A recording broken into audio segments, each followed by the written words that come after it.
Hello friends, Indian polity की test series में आपका स्वागत है। प्रस्तावना के महत्वपूर्ण प्रश्नों की यह दूसरी श्रृंखला है। आइए हम फर्स्ट क्वेश्चन पर चलते हैं। निम्नलिखित में से कौन से भारतीय संविधान की प्रस्तावना के तत्व हैं? संविधान के अधिकार का स्रोत, भारतीय राज्य की प्रकृति, संविधान के उद्देश्य, संविधान लागू होने की तिथि। नीचे दिए गए कूट का प्रयोग कर सही उत्तर चुनिए। फ्रेंड्स, आप भी कमेंट बॉक्स में अपना आंसर दीजिए।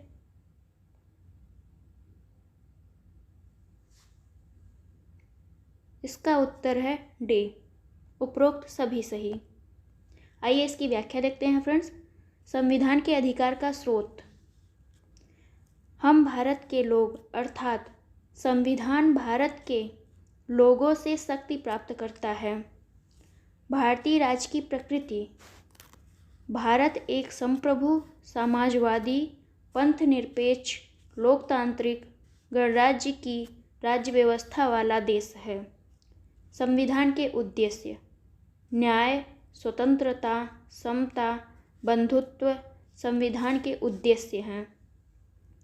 संविधान लागू होने की तिथि, यह 26 नवंबर 1949 की तिथि को लागू हुआ था।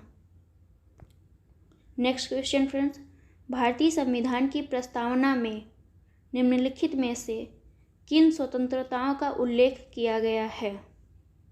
धर्म की स्वतंत्रता, आर्थिक स्वतंत्रता, अवसर की स्वतंत्रता, राजनीतिक स्वतंत्रता, विचार की स्वतंत्रता।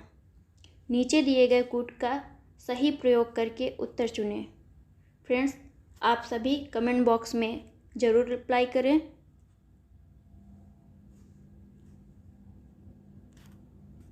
इसका आंसर है फ्रेंड्स डी, 1 और 5। आइए हम इसकी व्याख्या देखते हैं। भारतीय संविधान की प्रस्तावना में केवल विचार, अभिव्यक्ति, विश्वास, धर्म और उपासना की स्वतंत्रता का उल्लेख किया गया है, जबकि न्याय के अंतर्गत सामाजिक, आर्थिक, राजनीतिक न्याय का उल्लेख किया गया है और समता के अंतर्गत प्रतिष्ठा और अवसर की समता का उल्लेख किया गया है। नेक्स्ट क्वेश्चन फ्रेंड्स, भारत के संविधान की प्रस्तावना के संबंध में निम्नलिखित में से कौन सा कथन सही नहीं है? फ्रेंड्स, यहाँ पे नहीं दिया है, ध्यान दीजिए। उद्देशिका संविधान का एक अंश है, इसमें संविधान के उद्देश्य का उल्लेख है। 1976 में उद्देशिका में समाजवादी शब्द जोड़ा गया था। पंथनिरपेक्ष शब्द सदैव उद्देशिका का एक अंश था। फ्रेंड्स, आप भी अपना आंसर कमेंट बॉक्स में दीजिए।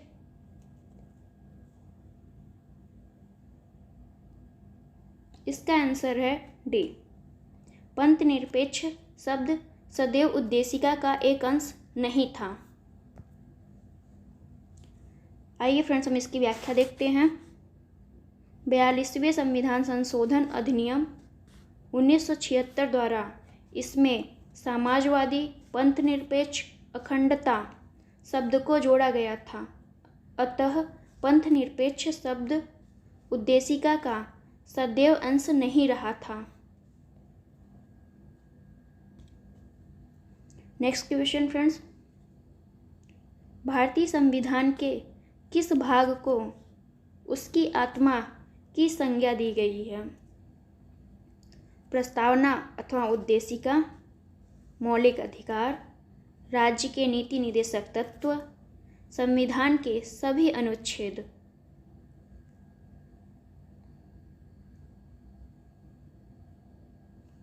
इसका आंसर फ्रेंड्स ए है, प्रस्तावना अथवा उद्देशिका।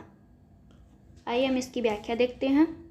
प्रस्तावना को भारतीय संविधान की आत्मा कहा गया है, जबकि बाबा साहब भीमराव अंबेडकर द्वारा आर्टिकल 32 के अंतर्गत वर्णित संवैधानिक उपचारों को भारतीय संविधान की आत्मा कहा गया है। नेक्स्ट क्वेश्चन, भारत में जनप्रिय संप्रभुता है क्योंकि भारत के संविधान की प्रस्तावना शुरू होती है इन शब्दों से: लोकतांत्रिक भारत, लोक गणराज्य, लोक संप्रभुता, हम भारत के लोग। फ्रेंड्स, आप भी अपना आंसर कमेंट बॉक्स में ज़रूर दीजिए।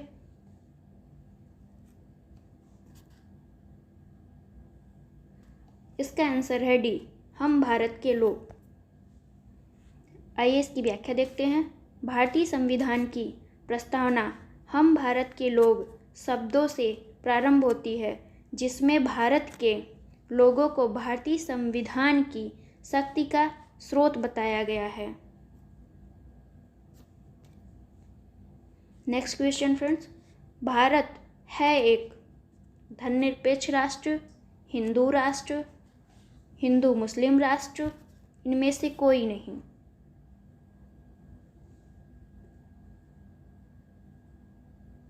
इसका आंसर है ए, धर्मनिरपेक्ष राष्ट्र। आइए फ्रेंड्स इसकी व्याख्या देखते हैं। भारत एक धर्मनिरपेक्ष राष्ट्र है जिसे संविधान की प्रस्तावना में वर्णित किया गया है। 42वें संविधान संशोधन अधिनियम 1976 के द्वारा पंथ निरपेक्ष शब्द को प्रस्तावना में जोड़ा गया था। नेक्स्ट क्वेश्चन फ्रेंड्स, धर्मनिरपेक्षता का अर्थ है राज्य सरकार सभी धर्म के खिलाफ है, राज्य सरकार द्वारा एक धर्म को स्वीकार करना, राज्य सरकार द्वारा किसी धर्म को स्वीकार नहीं करना, उपरोक्त में से कोई नहीं। फ्रेंड्स, आपके पास भी 5 से 10 सेकंड है, आप भी अपना आंसर कमेंट बॉक्स में ज़रूर दें।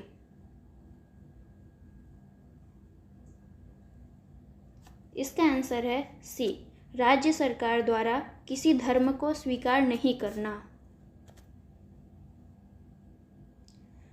भारत एक धर्मनिरपेक्ष राज्य है। इसका मतलब है कि भारतीय राज्य धर्म विरोधी नागरिकों का समर्थन करता है, बहुसंख्यक समुदाय के धर्म का समर्थन करता है, अल्पसंख्यक समुदाय के धर्म का समर्थन करता है, किसी निश्चित धर्म का समर्थन नहीं करता है।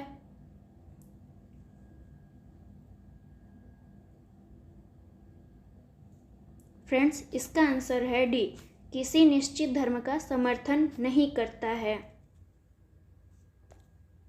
आइए इसकी व्याख्या देखते हैं फ्रेंड।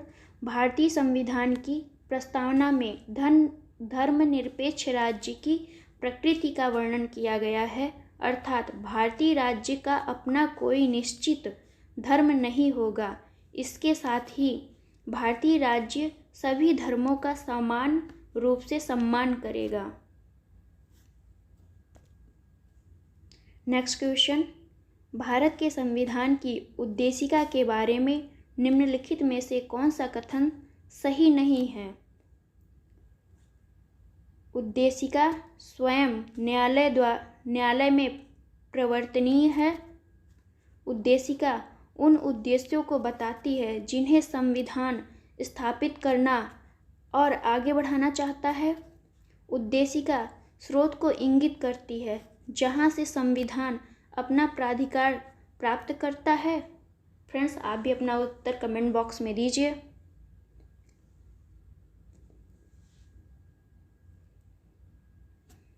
इसका आंसर ए है, उद्देशिका स्वयं न्यायालय में प्रवर्तनीय नहीं है।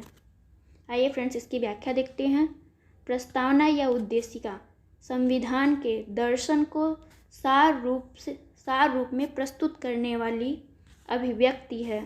उद्देशिका वह स्रोत है जहाँ से संविधान अपना प्राधिकार अथवा शक्ति प्राप्त करता है। उद्देश्य का स्वयं न्यायालय में प्रवर्तनीय नहीं है। नेक्स्ट क्वेश्चन फ्रेंड्स, भारत के संविधान की उद्देशिका के बारे में निम्नलिखित में से कौन से कथन सत्य हैं?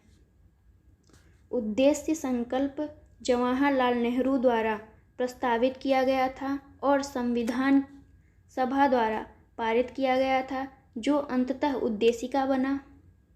उद्देशिका का विचार संयुक्त राज्य अमेरिका के संविधान से लिया गया है? समाजवादी, पंथनिरपेक्ष शब्द 42वें संविधान संशोधन अधिनियम द्वारा 1976 में अपनाए गए थे। उद्देशिका भारत के नागरिकों के मूल अधिकारों को समाहित करती है। फ्रेंड्स, इसमें कूट है, आप इसका उत्तर कमेंट बॉक्स में ज़रूर दें।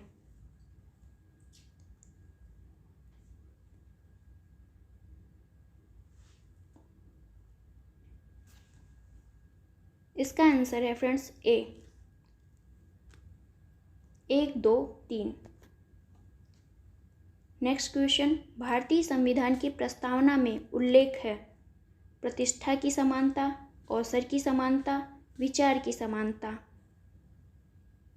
कूट में है फ्रेंड्स केवल 1 और 2, केवल 2 और 3, केवल 1 और 3, डी 1 और 2, 3।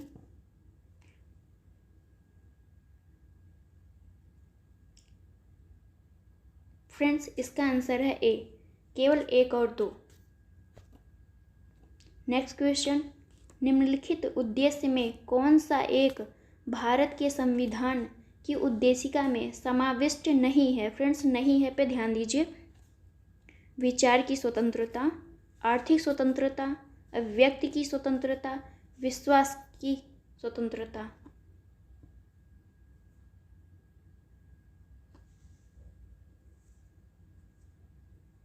इसका आंसर है बी, आर्थिक स्वतंत्रता। नेक्स्ट क्वेश्चन, भारत के संविधान की उद्देशिका अपने नागरिकों को निम्नलिखित में से किस प्रकार का न्याय प्रदान करती है?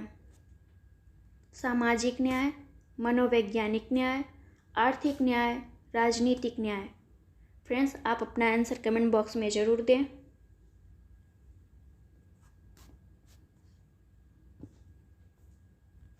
इसका आंसर है सी, 1, 3, 4।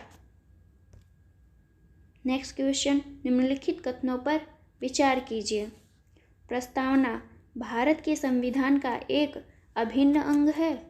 प्रस्तावना के अनुसार विधायिका अपनी विधायी शक्तियों का उपयोग करने के लिए बाध्य है।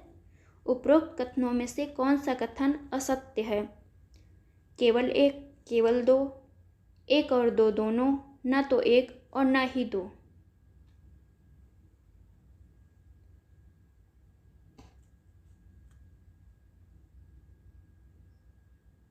फ्रेंड्स, इसका आंसर होगा बी, केवल 2। आइए इसकी व्याख्या देखते हैं।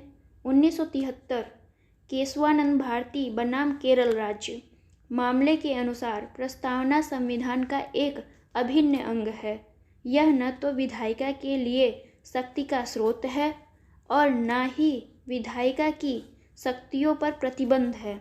इसके अलावा इसके प्रावधान न्यायालय द्वारा बाध्यकारी रूप से लागू नहीं किए जा सकते। इस प्रकार विधायिका प्रस्तावना के अनुसार अपनी शक्तियों का उपयोग करने के लिए बाध्य नहीं है। नेक्स्ट क्वेश्चन फ्रेंड, ऐसा कहा जाता है कि प्रस्तावना संविधान का पहचान पत्र है। भारतीय संविधान की प्रस्तावना निम्नलिखित में से क्या प्रकट करती है? प्राधिकार का स्रोत, भारतीय राज्य की प्रकृति, उद्देश्य, अंगीकार करने की तिथि। फ्रेंड्स, कोड दिया है, आप लोग भी अपना आंसर कमेंट बॉक्स में ज़रूर दीजिए।